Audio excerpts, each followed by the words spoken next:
Hi, I'm Peter from Two Men and a Duck Entertainment. And I am Doug. And I'm the other Doug. We are the creators and producers of the Day of the Dove web series. As you know, we have completed 2 seasons of Day of the Dove, and we wanted to update you as we get ready to move forward with season 3. But first, Peter, what is Day of the Dove all about?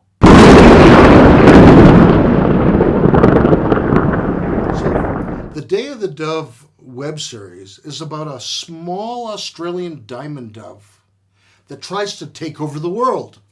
But you know what our fans from all over the world want to know? What are the deep meanings? Does it serve to remind us that one day animals will rebel against humans? Does it answer all of our political questions? These are good questions, and the answer's nope. No deep meanings, no life-changing themes. None. Nada. Not a hint.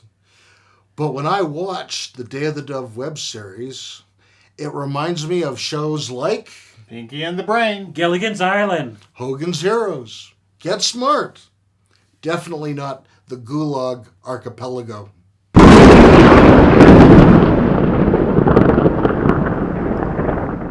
So what did we learn from producing a series from season 1? We learned that there is a lot of work to producing a short series. There is like acting, casting, writing, camera work, and editing. That's a lot to learn and master. And we experimented with having animals on screen as characters. Yes, but that experimentation helped us a lot in season 2 when we had children act.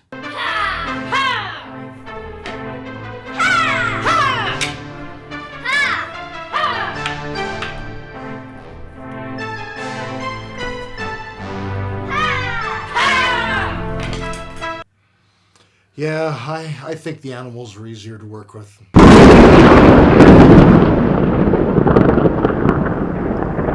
During season 2, we filmed the cast dressed as pirates in front of a green screen.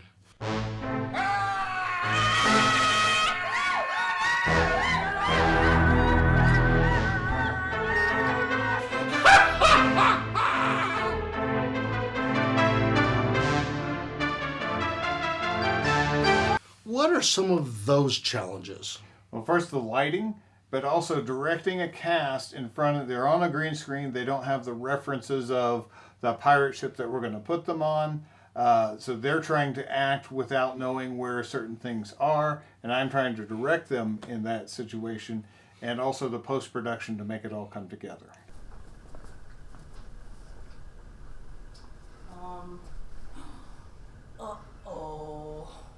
We have failed our mission.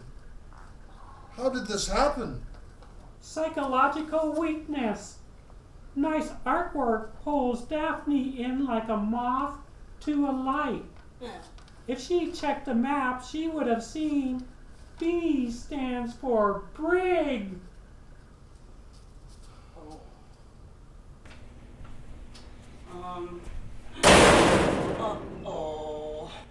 We have failed our mission. How did this happen? Psychological weakness. Nice artwork pulls Daphne in like a moth to a light. If she checked the map, she would have seen B stands for Brig. Do you use Adobe Premiere Pro? Yes, we use that as our linear editing program along with other programs in the Adobe Creative Cloud, including After Effects. So what do you use Adobe After Effects for? Adobe After Effects is an effects program. We used it primarily in season 2 to take the cast from the green screen to put them onto a pirate ship. And we also use it to create things such as the vortex at the end of the season.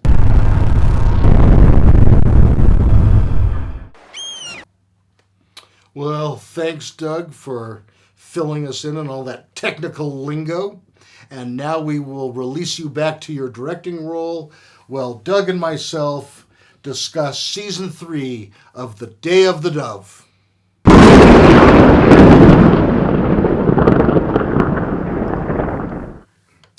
Wow, what comfy blue chairs. We can thank Cash for that. Well, sports fans, we have some bad news. The COVID-19 pandemic has delayed our shooting of Season 3. However, we have written 13 scripts for Season 3, and we'll be happy to begin filming again when everything reopens. Yes, we have some twists and turns. And hey, let's share some spoilers. No, we can't. We're under contract. What we can do is remind the audience what happened at the end of Season 2. After I destroy you, I'll get the accountant and your boyfriend. Concentrate, boss. When I'm done, I'm trading you for new sneakers. Why me? You didn't warn me about those two. Yes, I did.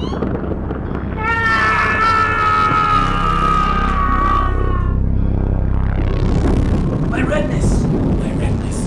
Prepare to be your maker. I haven't lost. Watch this. Victory is mine.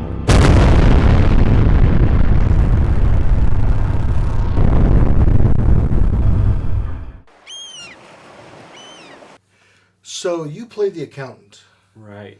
and the accountant has some big problems. Yes, he has a gambling problem, and he lost supervillain Cash's cash. Hi, my name is the accountant, and I have a gambling problem. Hello, accountant. I lost a bit of my boss's money gambling. Just a touch. Like $20? A bit more. Like $100 on card games? A touch more. More like A small- $1,000 on dove races? You got to be kidding me. I lost $20 billion on dove races and baseball. It would seem you have a problem. Who would have thought the Cubs would win the World Series? That's a lot of cash. $1 billion. And you're in love with the spy. Nothing like having a love interest on the show. Well, at least you got the accountant and whoever that is. He's no ordinary accountant. He's an A-I-L. AIL, speak English. He's an accountant in love. Can't you see? He's got a girlfriend. That's my friend, the spy. I'm not the only one with a love interest. Remember Purplebeard? He's in love with Professor Pap. Island. Ship. Island. I've got something to say to you, Professor Amelia. How do I love you? Oh, let me count the ways. One if by land, two if by sea. That makes three.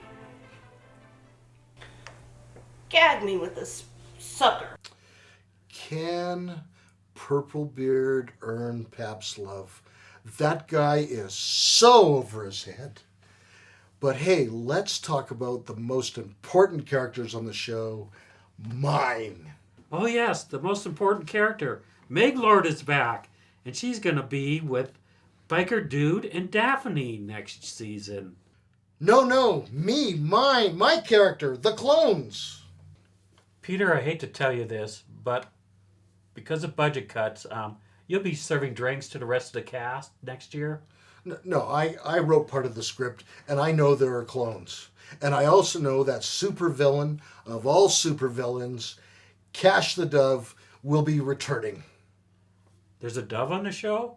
Oh yes, one spoiler. Cash is being replaced by a bunny named Snarky. No, he's not.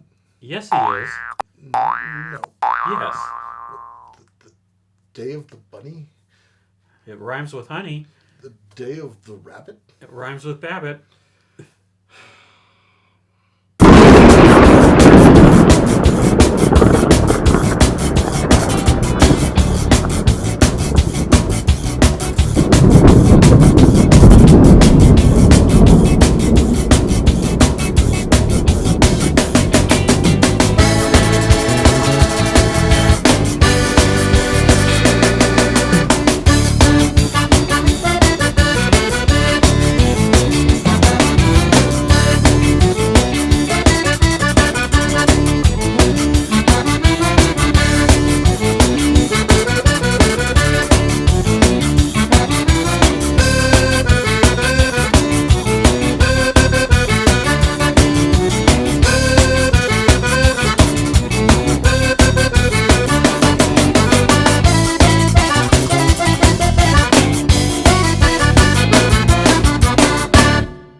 Good evening.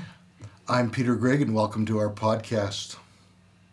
As many of you know, I'm currently the president of one of the local Toastmasters clubs, and I decided to give a speech about the process of behavior change. I am currently in long-term recovery from drug and alcohol use, and what that means to me is that I have not used drugs or alcohol since January of 2009.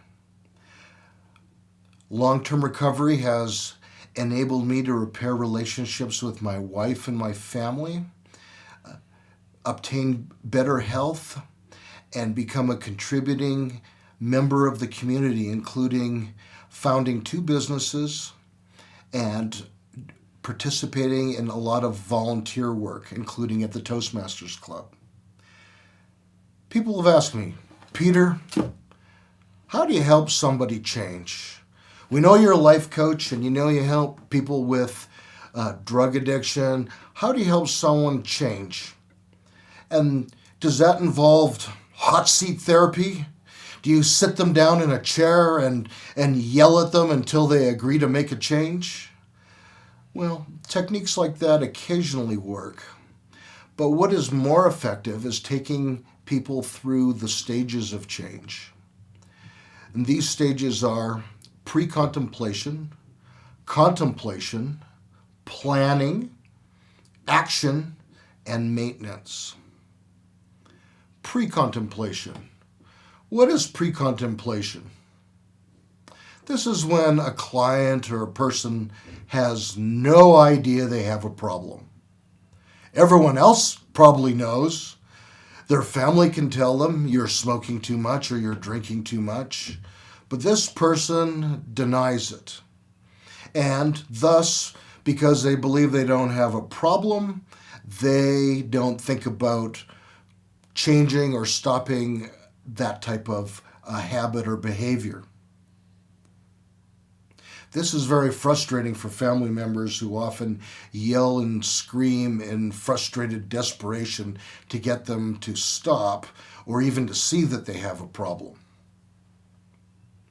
The way that is the most effective helping someone at this stage is developing empathy with a client, being a good listener, and beginning to give them information and asking them questions that forces them to contemplate their situation, perhaps for the first time. For example, you might say something like, "Is it okay if I talk to you about your smoking? What are your thoughts about your weight? Has drinking been a problem in your life? What would be the first sign to tell somebody if marijuana was causing a problem in their life? How long will you keep smoking 2 packs of cigarettes a day?" This often will promote people beginning to think about their situation. And when that happens, they're in the contemplation stage. A light bulb has come on and they say to themselves, "Aha, I have a problem." Now, that doesn't mean they're ready to move on to fix it yet, but it's a start. The way you help and coach people move from this stage to planning to take action is by asking them questions that make them evaluate this behavior in a way that looks at the pros and the cons of what they're doing. And there are real pros in the mind of a person, say, who is smoking cigarettes. I mean, they really enjoy it. They have rituals around it. It may be smoking after sex or smoking with coffee in the morning and other psychological rituals besides the fact that the nicotine gives them great pleasure. And so other questions at this time would be things like, what do you think the hardest thing would be to do about reducing your drinking? You know, asking them honest questions. What do you really like about what you're doing? What do you really like about smoking marijuana? What would be the biggest challenge if you decided to change one of these behaviors? And it's by supporting this and getting patients to think about and clearly state ambivalence, you know, what it is they like or they don't like, and clarify in their mind helps them reach the point where they're now ready to make a plan. Because you know what they say, if you don't make a plan, you plan to fail. So they reach the stage where they're ready to do it. You know, if they're overweight and they want to start exercising, questions that would help them would be things that help them begin to think about overcoming obstacles in advance.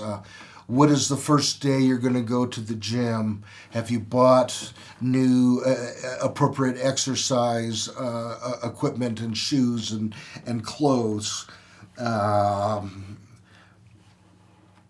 Once you start exercising in the gym, what might be some of your biggest challenges to continue? And so you help them anticipate problems until they're ready to execute the plan.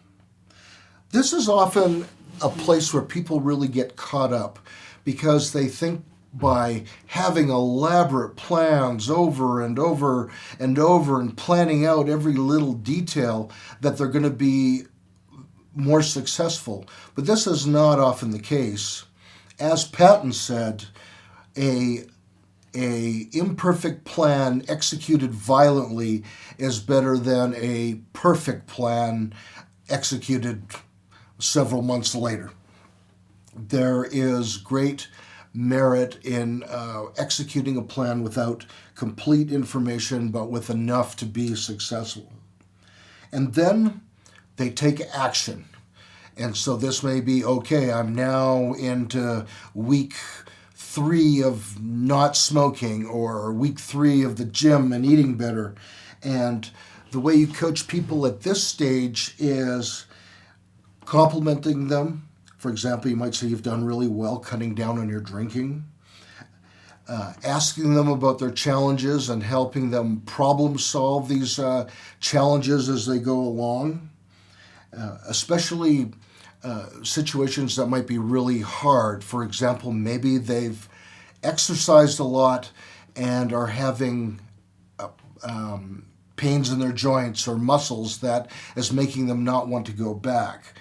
Helping them come up with plans to solve this in advance, whether it's drinking cherry juice or taking Motrin or getting a massage, that sorts of things. Again, helping them anticipate and find solutions quickly. And then finally, the last phase is when people are in what's called the maintenance phase, which is they've successfully done it. They've quit smoking for a year, or they've been to the gym for a year, and or to Weight Watchers and have lost 50 pounds and met their goal. But now they need to expend energy and effort in maintaining those achievements. And at this stage, again, The coaching focuses on really connecting people with similar interests that support you, encouraging people to problem solve and anticipate things that may be difficult down the road.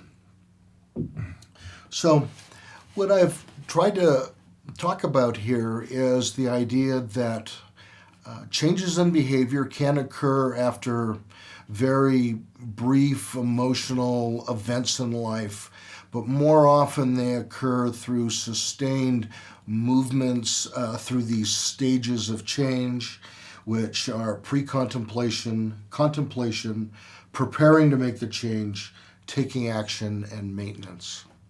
I hope some ideas of what I've talked here today will help you as you think about perhaps changing a bad habit or difficult behavior in your life. Thank you.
The official coffee of the Kentucky-Arizona Walnut Association?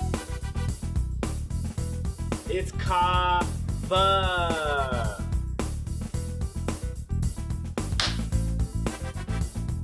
The national coffee of Kawasaki, Japan? It's kava. Hiya! Is it the secret elixir of the surfers in Hawaii? Or is it the secret island recipe of Kona, Koala, Kauai, or Cola? It's kava.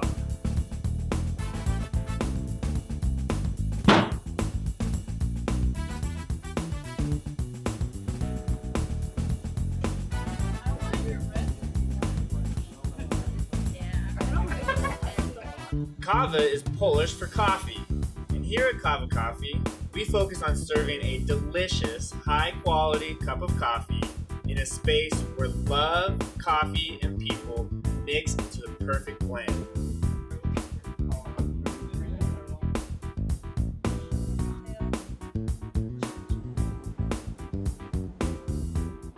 We value our relationships with our customers and our roasters. Buy locally whenever possible and truly have the homemade touch. Our pastries, syrups, and even our almond milk are made in-house.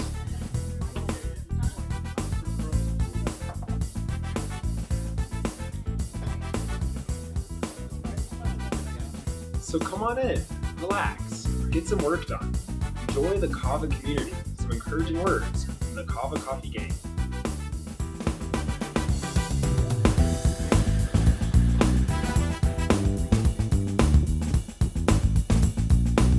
Kava Coffee. Be awake.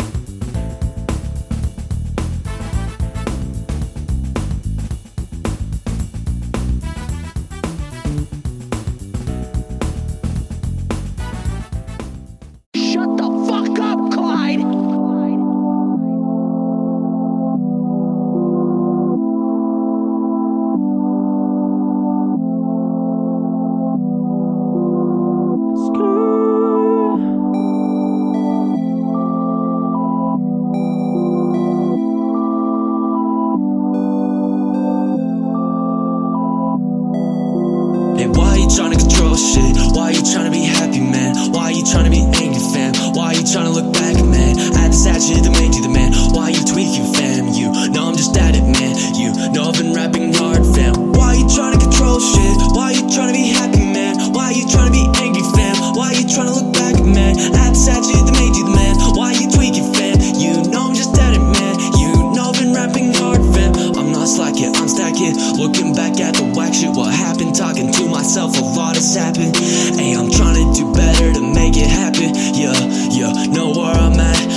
much full knowledge, now I can blow my cash like it's a paper boat. Running the track, also running my mental. These people can't even make a single. Giving advice with all their egos and hopping deep down to show something evil. But you can't touch me cause I'm rushing to the jackpot of fool's gold.